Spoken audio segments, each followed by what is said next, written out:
All right, how's everybody doing? This is the Comic Samurai. I want to welcome you to my next video, and tonight we're going to be doing another Friday comic challenge. These are put out by Comic Collector Geek.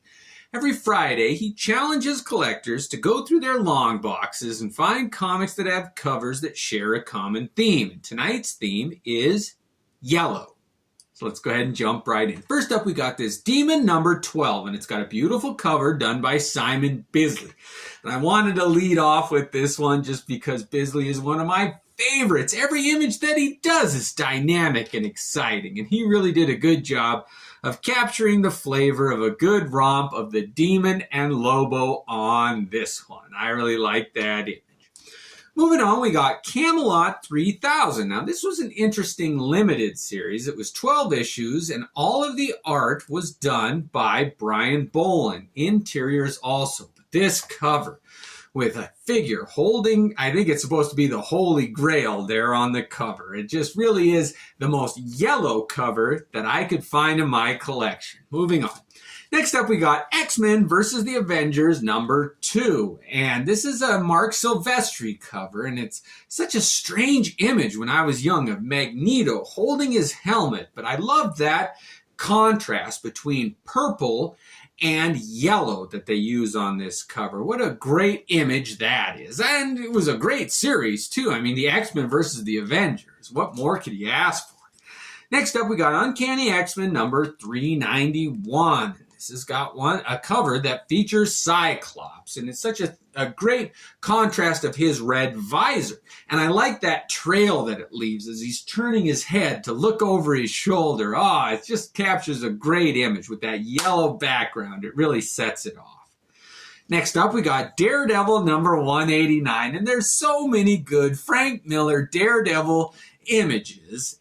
I wanted to go with the one where he's holding the gun. You'll see it. It's behind me here when I move this comic book. But there's so many good ones. And there's another one where Elektra's holding one of her sais, and Daredevil's mask is hanging from it. But this one was the most yellow with those arrows flying.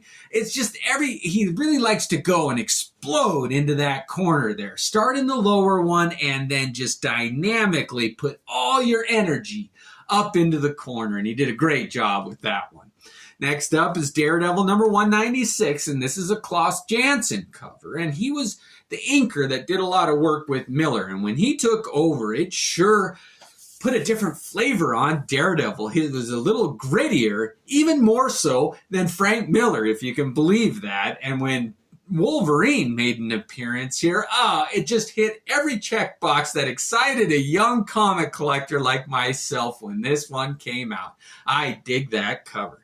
Next up, we got X-Force number 11, and it's a Rob Liefeld cover. And a lot of people argue, I think, that this is the first real appearance of Domino. I don't know about any of that, but I just think this is a great image of Deadpool, Domino, and is that Shatterstar down below with his double blade? I don't know why he did that, but it's a great image set upon a yellow background, only as Rob Liefeld could do it. I'm the fan. I love my Rob Liefeld stuff. Sue me.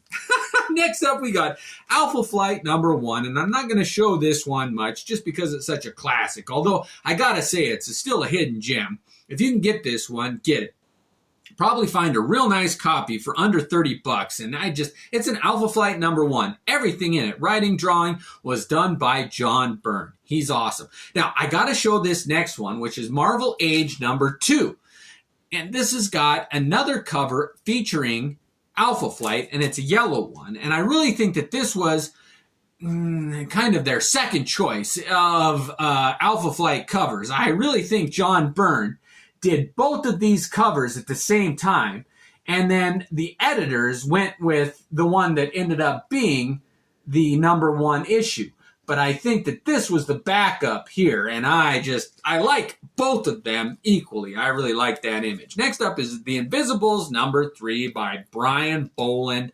It wouldn't be a Comic Samurai video top whatever themed cover without Brian Boland making an appearance. And this one, with those 3 odd characters with a yellow background, it begs the question, what is the story inside? Every cover that he does, you got to open up and read it.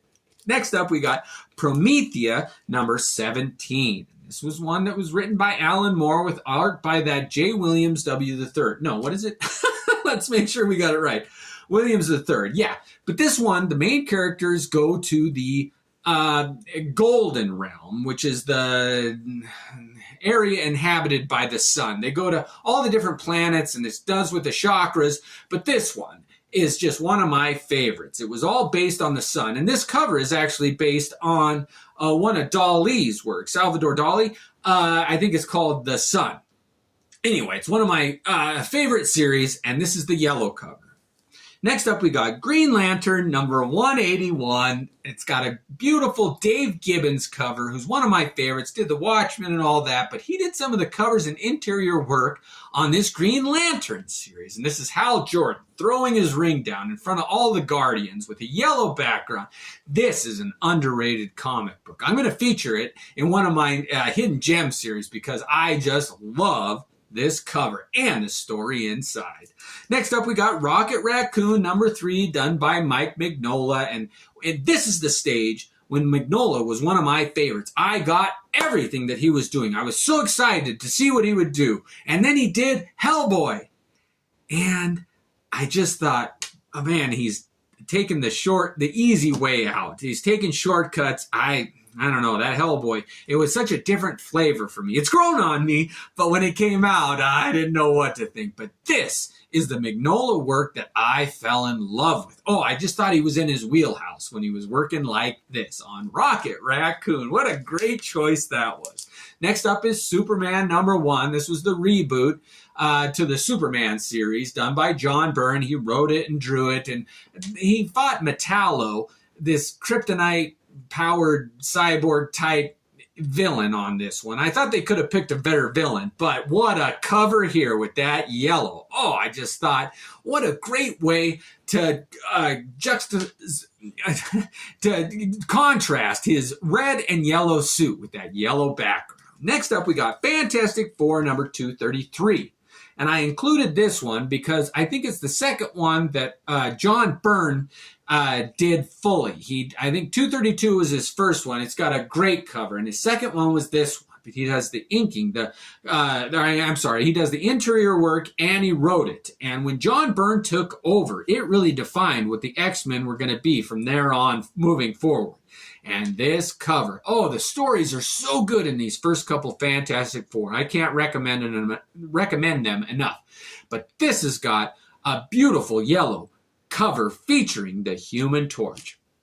All right, just a handful more. Next up is Secret Origins number 10. And this has got a story of the origin of the Phantom Stranger done by Alan Moore. And it is so amazing. But I love this MC Escher riff on this cover where all of the perspectives are twisted and all the angles are different, but they just did a great job, and it worked with the Phantom Stranger because he's that kind of character where you don't know what perspective he's coming from, but they really used a great yellow cover to great advantage on that one. Next up, we got Flash number 1, and if you're going to reboot a series, you better do a dynamic image, and I liked how they captured the Flash running and the jets flying with him. I mean, jets, everybody knows, they go supersonic and the sonic booms and they're just traveling so fast. So it was a great image to put behind the Flash with that yellow background.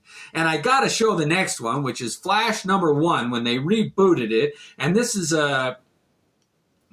oh man, I don't recognize the name on that. I thought it was an Ethan Van Sciver, but it's not. Anyway, this is a great image of the Flash, and when they rebooted it, and see how he's running with the kind of perspective that way, I thought, oh, they really kind of riffed on that old Flash number 1. I mean, look at how similar those two covers are, and they both utilize the cover yellow. All right, my all-time favorite yellow comic book cover is Star Wars number 68. Now, this isn't Boba Fett's first appearance in Star Wars, but it's his best, in my opinion. I love this cover with all of those colors that contrast each other, and it just introduces Boba Fett as a driving force in the Star Wars universe. And if you're going to do it, why not put a yellow background behind him? I just love that cover.